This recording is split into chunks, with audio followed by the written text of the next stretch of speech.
പാഠം 663 മര്യാദയുടെ ബാലപാഠങ്ങൾ.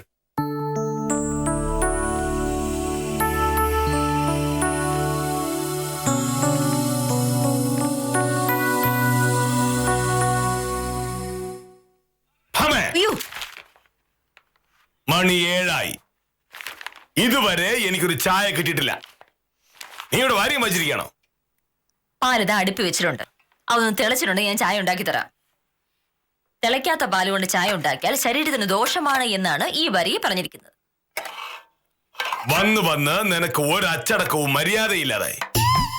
നമ്മുടെ നാട്ടിലെ സാധാരണ സ്ത്രീകൾ കാലത്ത് എഴുന്നേറ്റ് അടുക്കളയിൽ കയറി ഭർത്താവിന് കഴിക്കാനുള്ള എന്തെങ്കിലും ഉണ്ടാക്കി വെക്കും. വീട്ടിലെ മറ്റു ജോലികൾ ചെയ്യും. ഒടുവിൽ തിരക്കെല്ലാം കഴിയുമ്പോ വല്ലതും വായിക്കും. നീ നേരെ തിരിച്ചാണ്. രാവിലെ എഴുന്നേറ്റ് അടുക്കളയിൽ വന്നിട്ട് വാരിക എടുത്ത് വെച്ചങ്ങ് വായിക്കും. വാരിക വായിച്ചു കഴിയുമ്പോ സമയം ഉണ്ടെങ്കിൽ എനിക്ക് എന്തെങ്കിലും ഉണ്ടാക്കി തരും. ഞാൻ സമയത്തൊന്നും ഉണ്ടാക്കി തരാതെ വാരികയും വായിച്ചിരിക്കുന്നത് കാരണം എന്റെ മോഹനേട്ടനും പട്ടിണി കിടന്നങ്ങ് കോലം കെട്ടുപോയല്ലോ. സത്യം പറഞ്ഞ മോഹനേട്ടൻ ആയതുകൊണ്ടാണല്ലോ ഇങ്ങനെയൊക്കെ ക്ഷമിക്കുന്നത്. അയ്യടാ, എന്നെ കല്യാണം കഴിക്കും ഇങ്ങനെ നീർക്കോല് വളരുന്നൊരു മനുഷ്യനാണ്. ഞാൻ വന്നു കയറിയതിനു ശേഷം വായിക്ക് രുചിയായി വല്ലതും കഴിച്ച് തടിച്ച് കൊഴുത്ത് സുന്ദരനായി. എന്നിട്ട് എന്നെ കുറ്റം പറയാൻ വരുന്നു. പിന്നെ ഈ വീട്ടിലെ സകല ജോലികളും തീർത്ത് സ്വസ്ഥമായി ഇരുന്ന് വാരിക വായിക്കാന്ന് വെച്ചിട്ടുണ്ടെങ്കില് ആ വായന എന്റെ ഈ ജന്മത്ത് നടക്കില്ല. എനിക്കെന്തെങ്കിലും ജോലി ഇല്ലാത്ത ഒരു സമയം ഇവിടെ ഉണ്ടാവില്ല. അതുകൊണ്ട് സമയം ധാരാളമുള്ള മോഹനേട്ടൻ അപ്പുറത്ത് പോയിരുന്ന പത്രം വായിക്കും. ചായ ഇപ്പൊ തന്നെ കൊണ്ടുതരാം. ഫോൺ വിളിക്കുന്നു, പോയി എടുക്ക. ചെല്ല്.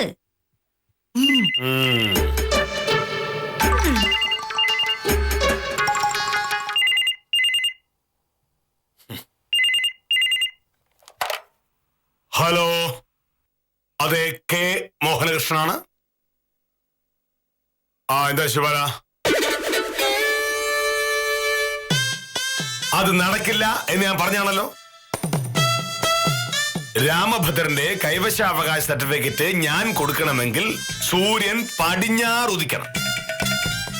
അയാൾ എന്താ അതിനെപ്പറ്റി കരുതത്?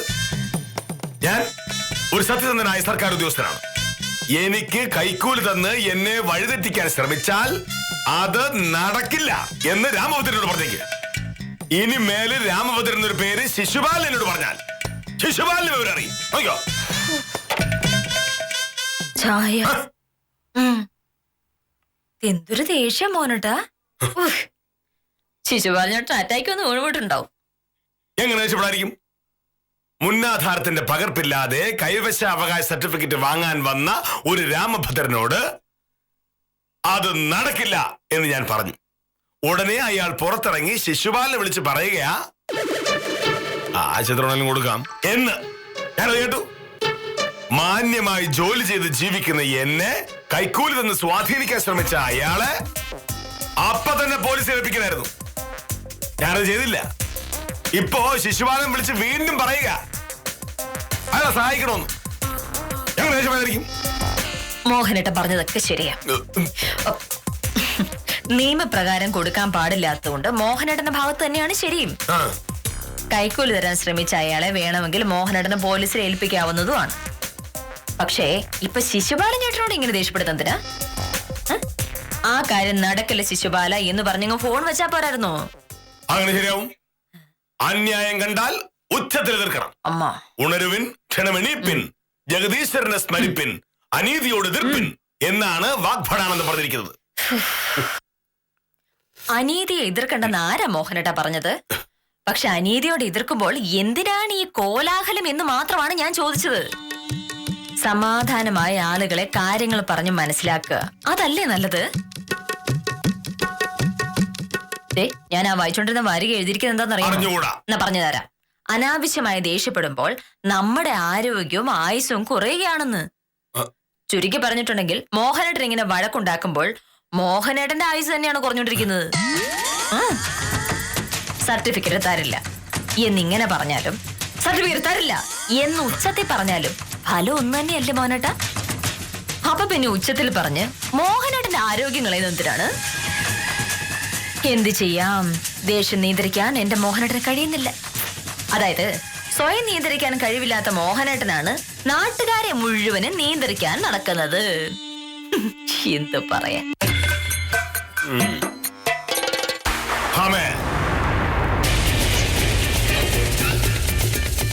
എന്നെ നിയന്ത്രിക്കാൻ എനിക്കറിയാമോ ഇല്ലയോ എന്ന് തീരുമാനിക്കുന്നത് നീയല്ല. നീ എന്തൊക്കെ പറഞ്ഞാലും നാട്ടുകാർ മുഴുവൻ ബഹുമാനിക്കുന്ന ഒരു വില്ലേജ് ഓഫീസറാണ് കെ മോഹനകൃഷ്ണൻ സാറ്. ഇപ്പൊ ഈ പറഞ്ഞത് തന്നെ വളരെ ശാന്തമായിട്ട് പറയായിരുന്നു. പക്ഷേ മോഹനേട്ടൻ പറഞ്ഞത് എങ്ങനെയാ? ഉച്ചത്തിൽ, ദേഷ്യത്തിൽ. ഇത് തന്നെയാണ് ഞാൻ പറഞ്ഞത്, മോഹനേട്ടനെ നിയന്ത്രിക്കാൻ പറ്റില്ല എന്ന്. എന്നാര് പറഞ്ഞു? എന്നാര് പറഞ്ഞു? എനിക്ക് ഇങ്ങനെ സാവകാശം ശബ്ദം കുറിച്ച് പറയാനും എനിക്കറിയാം.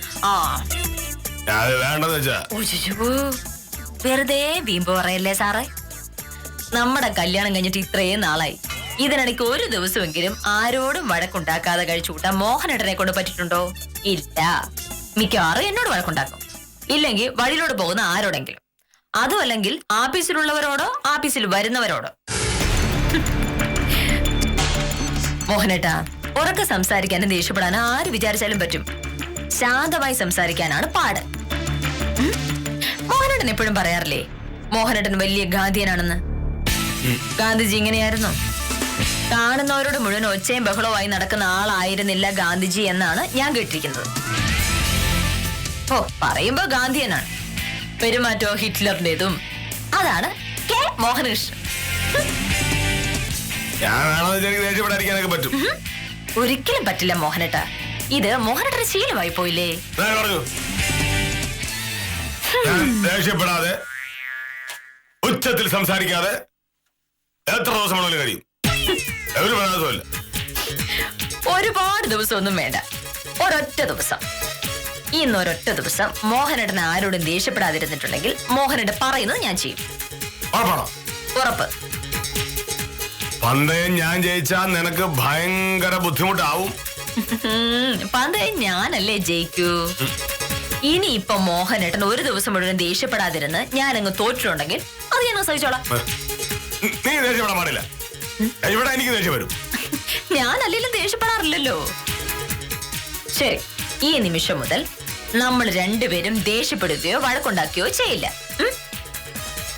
ആദ്യം ദേഷ്യപ്പെടുന്ന പന്തയം തോക്കും. ജയിക്കുന്ന ഞാനാണെങ്കിൽ ഇത് തരും. എന്ത് വേണം? ജയിച്ചു കഴിഞ്ഞിട്ട് ഞാൻ പറയുന്ന ഒരാഗ്രഹം. അത് വലിയ അത്യാഗ്രഹമൊന്നും ആയിരിക്കില്ല, ഒരു ചെറിയ സാധാരണ ആഗ്രഹം. അത് സാധിച്ചു തരണം. ഉത്തമനാണല്ലോ. ഈ നിമിഷം മുതൽ മത്സരം തുടങ്ങിക്കഴിഞ്ഞു. നമ്മൾ തമ്മിലും മറ്റുള്ളവരോടും വഴക്കുണ്ടാക്കാൻ പാടില്ല. ഓക്കെ?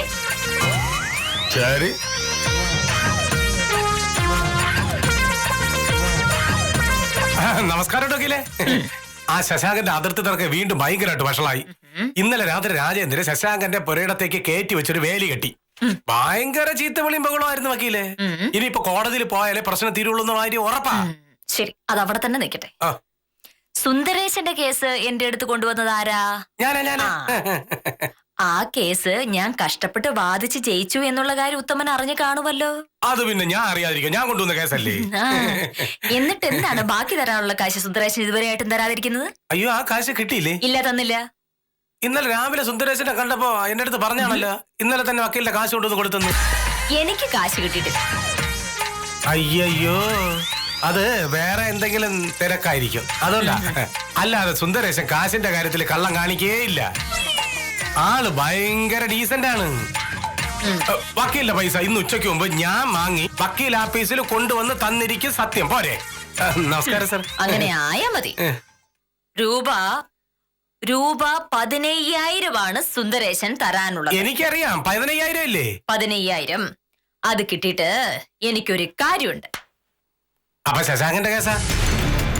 സുന്ദരേശന്റെ പൈസ 15,000 ഉത്തമന് വക്കീൽ ആഫീസിലേക്ക് വരുമ്പോ ശശാങ്കനെ കൂടെ കൂട്ടിക്കോ.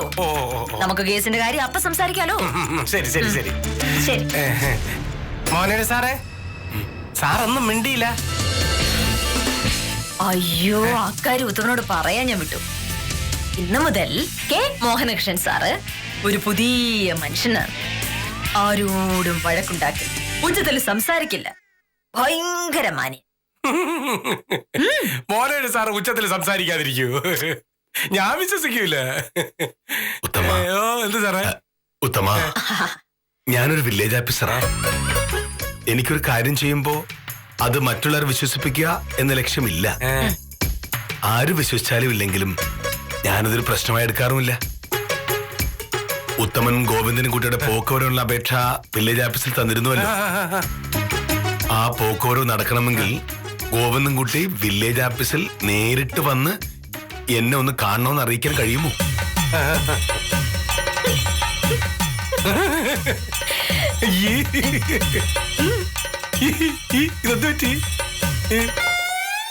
പന്തയമാണ് ഉത്തമ, ഒരു ഭയങ്കര പന്തയം. ആരോടും ദേഷ്യപ്പെടാനോ ഉറക്ക സംസാരിക്കാനോ പാടില്ല.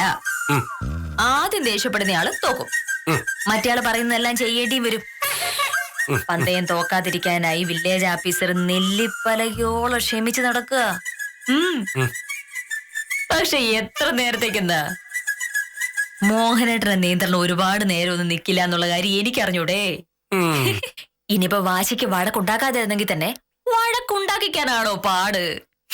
ശരി, അയ്യേ അങ്ങനെ പറയല്ലേ വക്കീലേ. മോഹനേഷ് സാർ ഒരു കാര്യം തീരുമാനിച്ചാൽ തീരുമാനിച്ചതാണ്. സുന്ദരേശൻ തരാനുള്ള 15,000 രൂപയുടെ കഥ സാറ് കേട്ട് കഴിഞ്ഞില്ലേ?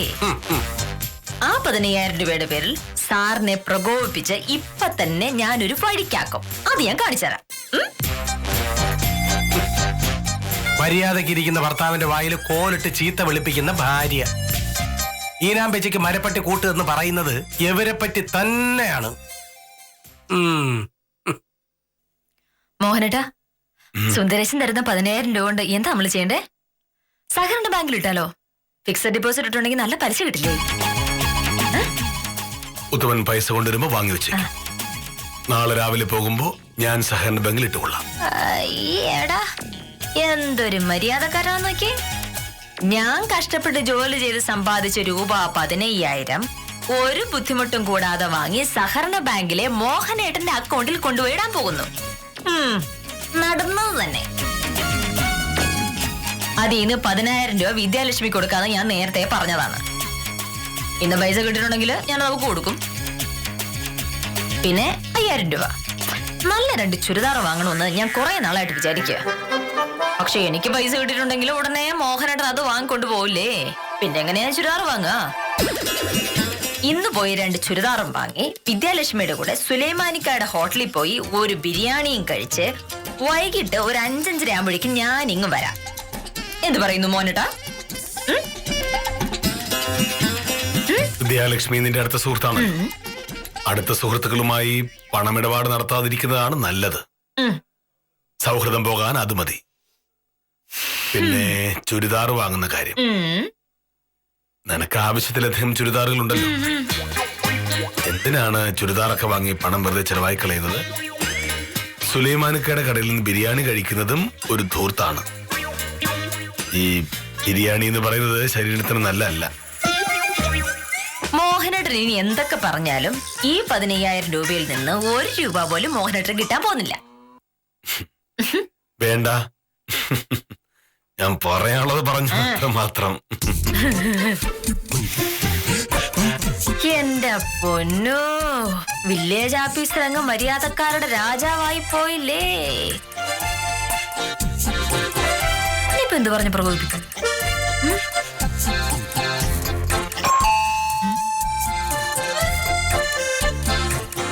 നമസ്കാരം.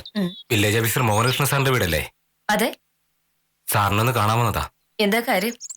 ഒരു കൈവശാവകാശ സർട്ടിഫിക്കറ്റിന് അപേക്ഷ കൊടുത്തിരുന്നു. 2 ദിവസത്തിനുള്ളിൽ കിട്ടിയിരുന്നെങ്കിൽ ഒരു അത്യാവശ്യം ഉണ്ടായിരുന്നു. സാറിനെ നേരിട്ട് കണ്ട് എന്റെ അവസ്ഥ ഒന്ന് പറയാമെന്നതാ. സാറില്ലേ? സാറുണ്ട്. പക്ഷേ പ്രശ്നം എന്താന്ന് വെച്ചാ, സാറ് അങ്ങനെ ആരെ നേരിട്ട് കണ്ട് സംസാരിക്കാറില്ല. ആദ്യം ആളുകളോട് സംസാരിക്കുന്നത് ഞാനാ. അതെന്താ? ഇതിനു മുന്നേ ഏതെങ്കിലും വില്ലേജ് ഓഫീസ് പോയിട്ടുണ്ടോ? ഉണ്ട്. അവിടേക്ക് എങ്ങനെയായിരുന്നു? മനസ്സിലായില്ലേ? അവിടെയൊക്കെ കൈക്കൂലി കൊടുക്കേണ്ടി വന്നിട്ടുണ്ടോ എന്ന്. ഉണ്ട്. ഇവിടെ കൈക്കൂലി കൊടുത്തോ? ആർക്ക്? മോഹനകൃഷ്ണ സാറിന് കൈക്കൂലി കൊടുത്തോന്ന്. മോഹനകൃഷ്ണൻ സാർ കൈക്കൂലി വാങ്ങിക്കില്ലല്ലോ. എന്ന് ആര് പറഞ്ഞു? നാട്ടുകാരെ കാണുകയും കേൾക്കുകയും കൈക്കൂലി വാങ്ങില്ലെന്നല്ലേ ഉള്ളൂ. പക്ഷെ ഇവിടെ വരുമ്പോ കൈക്കൂലി കൊടുക്കണം, എന്നാലേ കാര്യം നടക്കുള്ളൂ. കാശ് വല്ല കൊടുത്തിട്ടുണ്ടോ? ആ ഉണ്ട്, കൊണ്ടുവന്നിട്ടുണ്ട്. ആ നന്നായി. ഞാൻ മോഹനേട്ടനെ വിളിക്കാം. വരുമ്പോ തന്നെ ഞാൻ കൈക്കൂലി തന്നേക്കാം എന്നൊക്കെ പറഞ്ഞേക്കണം. ഇല്ലെങ്കിൽ കൈവശാവകാശ സർട്ടിഫിക്കറ്റ് വേണമെങ്കിൽ വില്ലേജ് ഓഫീസിലേക്ക് വാ, നോക്കട്ടെ എന്നൊക്കെ പറഞ്ഞോളെ. ഞാൻ വിളിക്കാണേ, അപ്പൊ പറഞ്ഞോളെ. മോഹനേട്ടാ, ഇതൊരാൾ കാണാൻ വന്നിരിക്കണു. ഇപ്പൊ വരും. ശരി.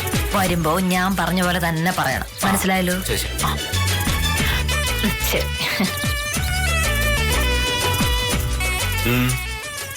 ഞാനൊരു കൈവശാവകാശ സർട്ടിഫിക്കറ്റിന് അപേക്ഷ കൊടുത്തിരുന്നു. അതുകൊണ്ട് സർട്ടിഫിക്കറ്റ് കുറച്ച് നേരത്തെ കിട്ടിയാൽ നന്നായിരുന്നു സാർ. കൈക്കൂലി ഞാൻ കൊണ്ടുവന്നിട്ടുണ്ട്. കൈക്കൂലി കൊണ്ടുവന്നിട്ടുണ്ട്. സാറിന് എത്ര വേണ്ടെന്ന് പറഞ്ഞാൽ മതി.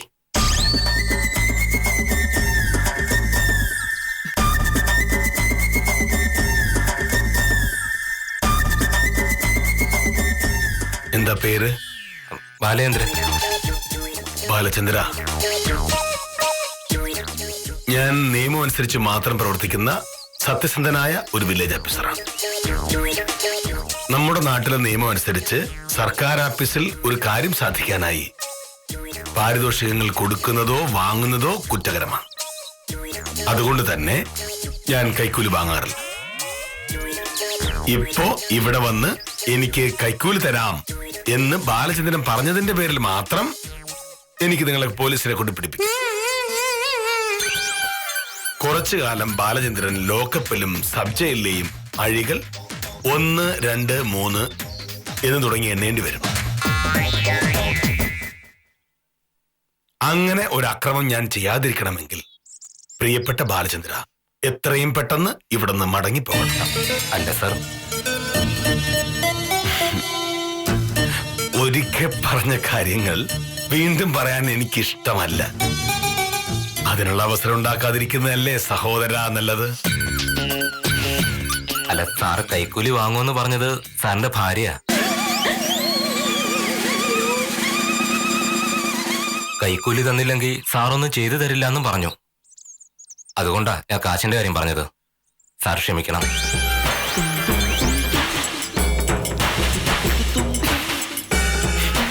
മനസ്സിലായി. ബാലചന്ദ്രൻ ഇന്ന് ഓഫീസിലേക്ക് വരും. നമുക്ക് സമാധാനം ഉണ്ടാക്കാം. ഇനിയെങ്കിലും കുബുദ്ധികളും അഹങ്കാരികളുമായ ആളുകൾ പറയുന്നത് വിശ്വസിക്കരുത്. ശരി സാർ. ഓക്കെ.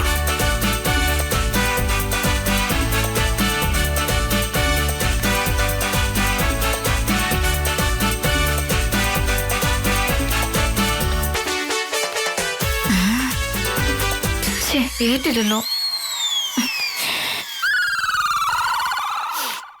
മോഹനേട്ടാ, ഇത് എന്തു പറ്റി?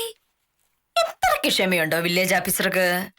ഈ വീട്ടിൽ കയറി വന്ന് എന്റെ മുഖത്ത് നോക്കി കൈക്കൂലി തരാമെന്ന് ഒരാൾ പറയണമെങ്കിൽ അതിന്റെ പിന്നിൽ ആരുടെയാ ബുദ്ധി പ്രവർത്തിച്ചിരിക്കുന്നു എന്ന് മനസ്സിലാക്കാനുള്ള ബുദ്ധി എനിക്കുണ്ടല്ലോ.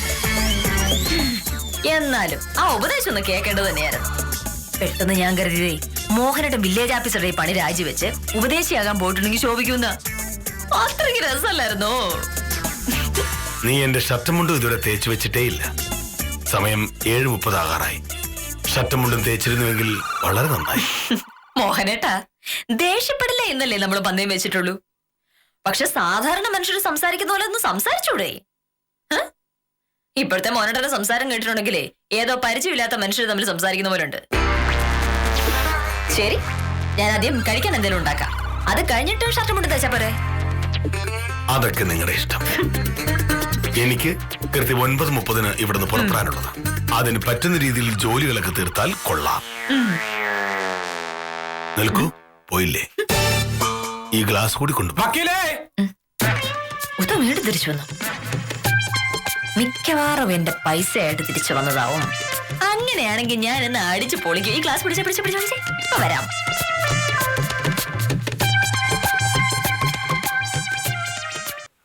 എന്താ ഉത്തമ, പൈസയുടെ കാര്യം എന്തായി? എന്താണ്? അതൊരു ചെറിയ പ്രശ്നമുണ്ട്. ഞാൻ ഇവിടെ നിന്ന് ഇറങ്ങിയ പാടെ സുന്ദരേശനെ വിളിച്ചിരുന്നു. അപ്പൊ സുന്ദരേശൻ പറയുകയാണ് പൈസയുടെ കാര്യത്തിൽ കുറച്ചൊരു പ്രശ്നമുണ്ടെന്ന്. എന്ത് പ്രശ്നം? എന്തേ സുന്ദരേശന്റെ പൈസ ഇല്ലേ? പൈസ ഉണ്ട്. എത്ര രൂപ വേണമെങ്കിലും അവന്റെ കയ്യിൽ പൈസ ഉണ്ട്. പക്ഷെ വക്കീലിന് 2500 രൂപ തരാനുള്ളൂ എന്ന്. 2500 രൂപയോ? അതെവിടെ തന്നെയായി ഉത്തമ? അതൊന്നും എനിക്കറിഞ്ഞൂടാ. ഞാൻ സുന്ദരേശനെ വിളിച്ച് വക്കീലിന് 15000 രൂപ കൊടുക്കണമെന്ന് പറഞ്ഞ പാടെ സുന്ദരേശൻ എന്റെ അടുത്ത് ചോദിക്കുകയാണ് അതെന്ത് കണക്കുത്തമ? പറഞ്ഞതനുസരിച്ച് ഇനി 2500 രൂപ കഴിച്ച് ബാക്കി മുഴുവനും വക്കീൽ വാങ്ങിയതാണല്ലോ. വക്കീലോട് കണക്ക് ഒന്നുകൂടെ ഒന്ന് നോക്കാൻ പറ എന്ന്. എന്റെ കണക്കിലൊരു തെറ്റും വന്നിട്ടില്ല. ഞാൻ പറഞ്ഞത് കോടതി ചെലവ് ഉൾപ്പെടെ 25000 രൂപയാണ്. അതിൽ 10000 രൂപ മാത്രമേ ഞാൻ വാങ്ങിയിട്ടുള്ളൂ. ബാക്കി രൂപ 15000 എനിക്ക് കിട്ടിയേ പറ്റൂ. അല്ല, അങ്ങനെ ഒരു പൈസ ഇല്ലെന്നാണ് സുന്ദരേശൻ പറയുന്നത്. കണക്കൊക്കെ നിങ്ങൾക്കല്ലേ അറിയാൻ പറ്റൂ വക്കീലെ. എന്നെ ഇതിൽ നിന്നും ഒഴിവാക്കി തരണം. അതെവിടെ തന്നെയാ ഉത്തമ? ഉത്തമ പറഞ്ഞുകൊണ്ടല്ലേ ഞാൻ ആ കേസ് എടുത്തത്. സാധാരണ ഫീസ് ഞാൻ അഡ്വാൻസ് ആയിട്ട് വാങ്ങാറുള്ളതാ. ഉത്തമൻ തന്നെ പറഞ്ഞു സുന്ദരേശൻ ഒരു മാന്യനാണ്, മര്യാദക്കാരനാണ് എന്നൊക്കെ. അതുകൊണ്ടല്ലേ ഞാൻ പൈസ പിന്നെ മതിയെന്ന് വെച്ചത്. അല്ലേ, എനിക്ക് എന്റെ കാശ് കിട്ടിയേ പറ്റൂ. അല്ല, അതിപ്പോ കേസ് തീർന്ന സ്ഥിതിക്ക് നമ്മള് എന്തിനാണ് വക്കീലെ വെറുതെ വാശി പിടിക്കുന്നത്? കേസ് തീർന്നല്ലേ? അത് കൊള്ളാം. അതൊരു ഭയങ്കര ബുദ്ധിയായി പോയി. കേസ് തുടങ്ങുന്നതിന് മുന്നേ വക്കീല് പറഞ്ഞ ഫീസ് അല്ല സമ്മതിച്ചിട്ട് കേസ് ജയിച്ചു കഴിഞ്ഞപ്പോ ഫീസ് ഇല്ലെന്ന്. ഉത്തമ, വക്കീലിനോട് കളിക്കരുതേ എന്ന് സുന്ദരേശനോടൊന്ന് പറഞ്ഞേക്ക്. സുന്ദരേശൻ വിവരം പറയും. ഞാൻ ആരാണെന്ന് അയാൾ കരുതിക്കുന്നത്. ഇതൊന്നും എനിക്കറിഞ്ഞൂടാ. വക്കീലിനെ കക്ഷിയെ ഞാൻ ഒന്ന് പരിചയപ്പെടുത്തി തന്നു എന്നുള്ള കാര്യം നേരാണ്. അത്ര എനിക്കറിയാവൂ. ഇനിയല്ല നിങ്ങൾ തമ്മിലായിക്കോ, എന്നെ വിളിക്കരുത്. ഉത്തമ, ഉത്തമ, ഇത് നല്ലതല്ല. സത്യമായിട്ട് ഇത് പ്രശ്നമാവും. നോക്കിയോ? കേട്ടോ മോഹനോട് സുന്ദരേശൻ പറഞ്ഞ വൃത്തിയോട്? എനിക്ക് 2500 രൂപ തരാനുള്ളത്. എന്ത്? അതവിടെ നിൽക്കട്ടെ. നീ എന്തിനാ ഇങ്ങനെ ദേഷ്യപ്പെടുന്നത്? നമുക്ക് പറയാനുള്ള കാര്യങ്ങൾ ദേഷ്യപ്പെട്ട് പറഞ്ഞാലും അല്ലാതെ പറഞ്ഞാലും ഒരേ ഫലമല്ലേ ഉണ്ടാവുക.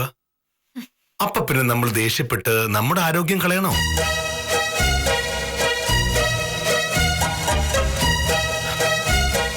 ഈ പന്തയം ആര് ജയിച്ചു, ആര് തോറ്റു? പന്തയം മോഹനോട് ജയിച്ചു. പക്ഷേ എന്റെ രൂപ 15000 തരാത്ത സുന്ദരേശനെ ഞാൻ വെറുതെ വിടില്ല. സുന്ദരേശൻ പറ്റിച്ചെന്ന് ആര് പറഞ്ഞു? ഉത്തമൻ സുന്ദരേശനെ വിളിച്ചുമില്ല, സുന്ദരേശൻ പൈസ തരില്ല എന്ന് പറഞ്ഞുമില്ല.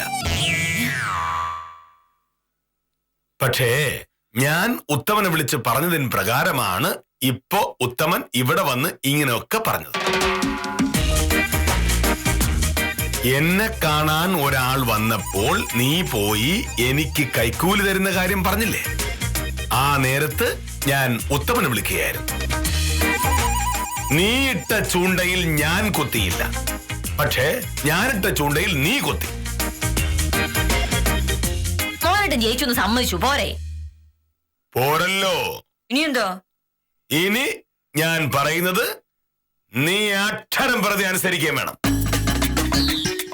അനുസരിക്കാം. എന്താ വേണ്ടെന്ന് പറ. മണി 8 മറ്റുള്ളവരെ ഉപദേശിക്കുക എന്നതാണ് ലോകത്തിലെ ഏറ്റവും എളുപ്പമുള്ള ജോലി. പക്ഷേ ആ ഉപദേശത്തിൽ അടങ്ങിയിരിക്കുന്ന ചുമതലകൾ സ്വയം ഏറ്റെടുക്കേണ്ടി വരുമ്പോൾ കഥ മാറുമെന്നതാണ് ഈ കഥയുടെ പാഠം. വില്ലേജ് ഓഫീസറുടെയും വക്കീലിന്റെയും പുതിയ കഥകളുമായി കാര്യം നിസാരം തുടരുന്നു.